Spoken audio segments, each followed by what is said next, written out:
Hustisyang panawagan ng mga kaanak ng isang modelo na natagpuang patay sa pamamaril sa Cubao, Quezon City nitong Lunes. Hanggang ngayon, palaisipan pa rin sa mga otoridad ang motibo sa pamamaslang. Balitang hatid ni John Consulta. Masipag at mataas ang pangarap sa buhay. Ganyan inilarawan ng kanyang pamilya ang 20 anyos na model na si Julie Ann Rodelas. HRM student si Julie, pero napilitang tumigil sa pag-aaral dahil sa kakapusan ng pera. Ang pagmomodel ang naisip niyang paraan para muli siyang makapag-aral. Pero ang mga pangarap na ito, tila naglaho na lang matapos siyang pagbabarilin sa 18th Avenue sa Cubao nitong Lunes. Nagtamo siya ng 5 tama ng bala sa iba't ibang bahagi ng katawan. Kwento ng kanyang ina, nagpaalam si Julie na pupunta sa isang mall sa Pasay para sa isang modeling gig noong araw na yun. Pero ito raw pala ang huling araw na makikita niya ang kanyang anak.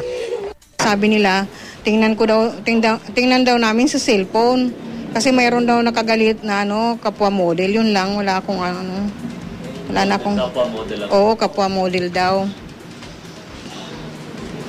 Pero bukod doon, wala naman kayo nabalitaan kagalit. Wala eh. Nakaburol na ang labi ni Julie sa Las Piñas, ang kanyang pamilya, nanawagan ng hustisya. Justice po talaga para sa kapatid ko, nananawagan po ako dun sa mga nakasaksi.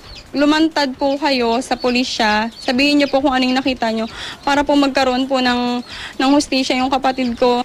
Batay sa investigasyon ng pulisya, pasado alas 11 ng gabi ng Lunes nang dinukot ng 2 kalalakihan ang dalagita sa isang SUV sa Pasay. May kasama rin si Julie na katrabahong modelo nang mangyari ang krimen na nakapag-blotter pa raw.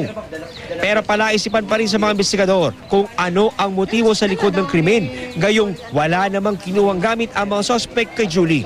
May makukuha rin silang CCTV footage sa isang kainan sa naturang lugar na nakunan ang biktima at mga sospek bago ang pagpaslang. John Consulta, GMA News.